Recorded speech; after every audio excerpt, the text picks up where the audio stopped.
What is good, everybody? ZeroEffect here once again with another video after so long. 6 years to be exact.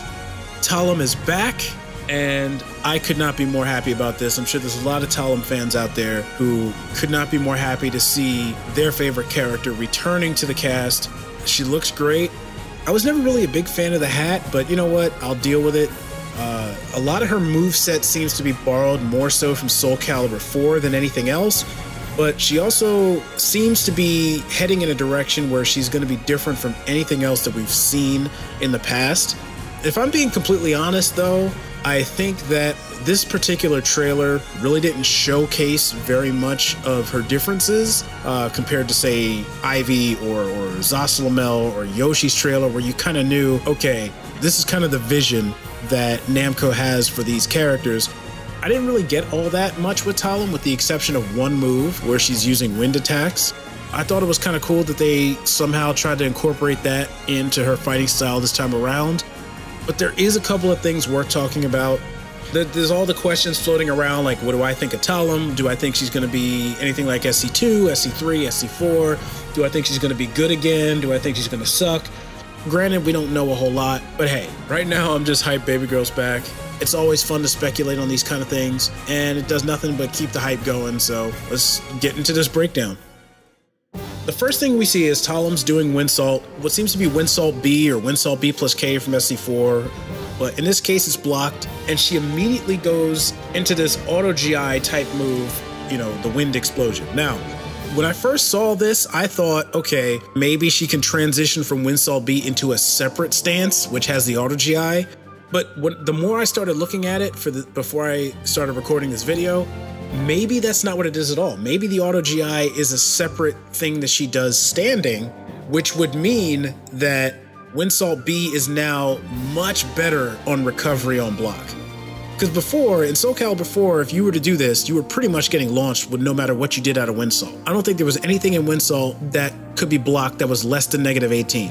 So if she can recover in time to do the auto GI, then chances are she can recover in time to block, or recover in time to sidestep, or recover in time to do something else. And if they actually did make Windsalt safe, that would be a huge bonus to her offensive style. When I look at this thing, like in slow motion, it almost looks like Zosalamel has the chance to block this wind move, and it looks like it's very slow getting to him after the GI. So I don't know if Zosalamel just wasn't blocking for the sake of exhibition, or if it was guaranteed. Maybe she has other attacks that she can do out of this. Maybe it's, you know, not necessarily a stance, but maybe it has other follow-ups, similar to Sophidia's A plus B auto GI. But if it is guaranteed, then this could be pretty good for her as well, just because if there's one thing that Talim was pretty good at, was her ring outs. Her ring out game was always pretty threatening. So if they kept all of her ring out stuff intact in this game, and this move here, this move rings out or wall splats, then this auto GI might have a lot of practical uses. So hopefully, yes, it is guaranteed. If I had to pick, I would hope that this is just a standard auto GI and not a stance transition, because as we'll get into later, I love the stance-based play, but I would rather her not have to rely on transitioning to do any kind of offense. For now though, this looks pretty cool. With that said, let's go on. Not really much to see there, just her standard A throw from Soulcalibur 4. Okay, now right here. Okay, so there's a lot to talk about right here. So Talim does 3-3A, which is one of her staple moves. Then she goes into a side spin in Wind Charmer. Then she delivers Wind Charmer K, which causes what seems to be a lethal hit launch, and combos in the air with AAB. This is probably concern number one for me. Like, I love the stance-heavy play, but I don't want her to have to basically rely on stances. And what I mean by that is, if you watch this here, Talim does 3-3A, Xianghua does a 3B, and she side spins to avoid it. This might mean absolutely nothing, and this might just be there to showcase that she can now transition out of 3-3A. But the thing that concerns me is, number one, she's never had a stance connected to 3-3A before. When Soulcalibur 2 introduced 3-3A, it was, you know, decent pushback, and it was unpunishable. With every game, 338 has gotten less and less safe. And now in Soulcalibur 6, she has a stance attached, which could mean nothing, but it could also mean that she needs the side spin to avoid getting launch punished on block for 338. And I really hope that's not the case. Because generally speaking in SC4, when you had the stances, the moves that transitioned into stance on their own, if you just did them on block, made her really unsafe. And so the stances were a way to get out of punishment or to limit how much damage you would take, because you'd either be in the air, or it forces them to guess which way you're going to jump, or they have to use certain horizontals, etc. So hopefully I'm wrong, and hopefully 338 is not launch punishable in this game. It's just something you can choose to do if you want to, and not something you need to do to survive. So then after that, she sidesteps effectively, and some people on the Facebook group were pretty hype about the Wind Charmer K lethal hit, and at first I was too, but it really doesn't look like she gets launched very high. So it looks like the only combo she can do is AAB as a jungler. One of the problems that Talim has had over the years was the fact that she didn't really do a whole lot of damage. And so if her lethal hit only grants AAB, it does bring up the concern that maybe she doesn't get a whole lot of damage overall in this game. Wind Charmer K's lethal hit would be very effective, but if she can't really get much damage off of it, then it's just kind of more for flash and no substance. You know, there's her B throw. Didn't show the command throw, which I kind of wanted to see. And so now we have this. So in Soul Charge, she's doing her AA6BA string into Wind Charmer AA, and then does the animation for her 11KA from SC4. Right after that, she goes into 33A. There's no way to tell if that's all guaranteed. I'm assuming that it's not all guaranteed, because that would be a little ridiculous, but maybe she has other options. Maybe in this game she has a mix-up between Wind Charmer AAB, which is mid, and Wind Charmer AAKA. You know, who knows? But I do think that this right here is going to be the meat and potatoes of the character. This is probably what's going to set the character apart from her basic SC4 rendition. You know, get bar, get in the Soul Charge, and just pressure, and find ways to not let up. So let's continue. She does reversal edge B, and it looks like it gives her a kind of launch that puts her in back turned, because then she follows up with her back turn K, the mule kick. Using the mule kick in juggles was really only done for ring outs. You know, you would have your back to the edge, you would do jump B, and then when they get launched behind you, you do the mule kick and send them flying. So you know, I'm guessing that this could also potentially be a good ring out combo from reversal edge, that you might be able to do something else from back turned. This is just a showcase combo. It doesn't mean that this is all she gets. But even if this is all she gets, it would be a decent thing to use the reversal edge for as a ring out. I'm sure there's better, more practical ring out options, but you know, this would be something to keep in mind as a Talim player and as a Talim opponent. And this here is her CE, which is very much more cinematic than the one she had in SC4. So, okay, that really looks nice. I really like her CE. The startup looks a little slow. It looks like when the freeze frame happens is a little bit slow from when she jumps off the ground. So her CE might be a tech jump, which, you know, I guess that would be fitting for Talim, right? But the startup does look somewhat slow.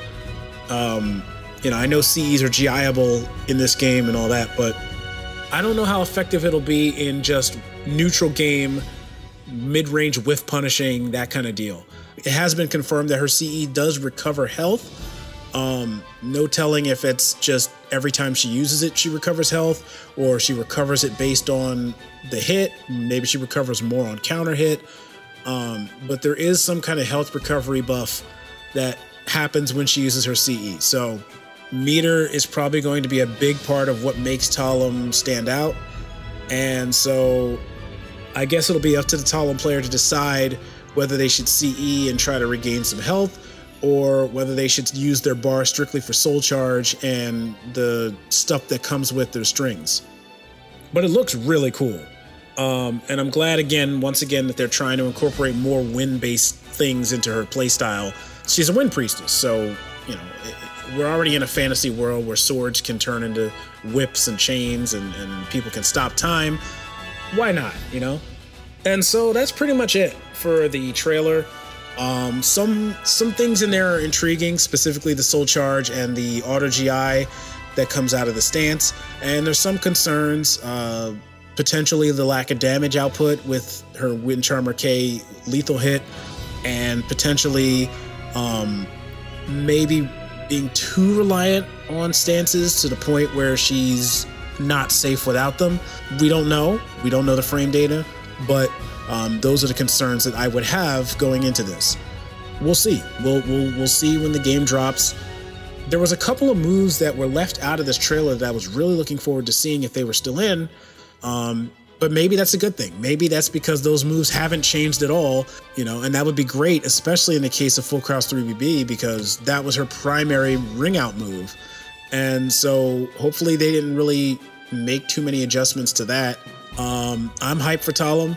I can't wait to hit the lab and see what else she has. And so those are just some of my thoughts. However, Wonky let out a tweet, or a series of tweets, from the Soulcalibur 6 Talim Battle Director's comments. And it says, Talim is described as a tricky, up-close, and speedy fighter with special movement stances and a flurry of chained attacks.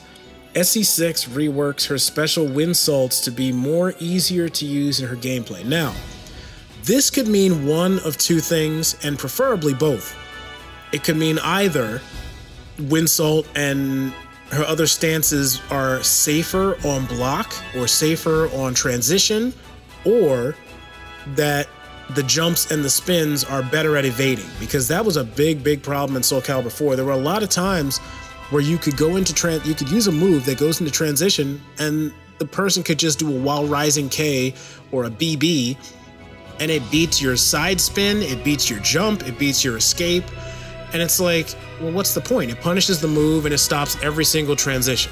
So maybe that means if I know BB is coming and I do Wind Charmer, I will dodge it clean and be able to whiff punish. Either one of these would be great. Both would be fantastic. And I think that this is something that could really help Talim, because again, it would help her sort of bridge the gap between having to deal with zoning and having moves that can close the gap without having to take a risk. Because that was the big issue, right? She had to get in. Once she was in, she could go into Wind Salt, do a mix-up, and the reward was not as good as the risk.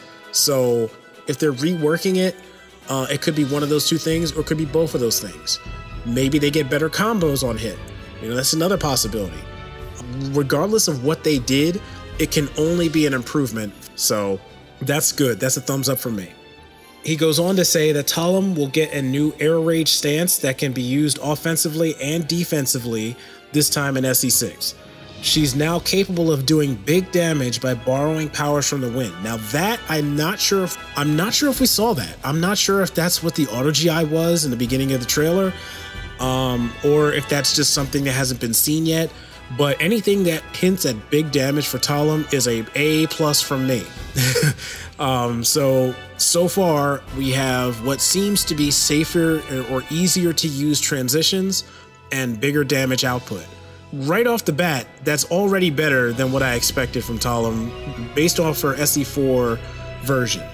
The last part of this comment says, whether it is by using her critical edge, which can actually restore her health in battle, as I mentioned earlier, or by activating her Soul Charge that augments her offensive tactics even further, making for a more refined character to use in SC6. So basically, what we saw in the trailer with Soul Charge, she's able to link moves together, sort of like, you know, a V-ism combo for Street Fighter Alpha 3 fans. Usually long strings end up being gimmicky, but if these strings have a lot of mix-ups to them and a lot of delays, or maybe you can cancel out of the string into another stance, the more tricky you can get with it, the more legit it can possibly be. So I don't know what that's going to be like. I don't know how to feel about the Soul Charge stuff yet, but my hopes are really going up about the stances being reworked and about the potential for big damage from Air Rage. All right, so that'll wrap this video up. I'll probably be making a couple more just comparing Talim now to what she used to be. So yeah, Talim fans rejoice. She's back, and she just might be better than she's ever been. Only time will tell. So take it easy, and thanks for listening.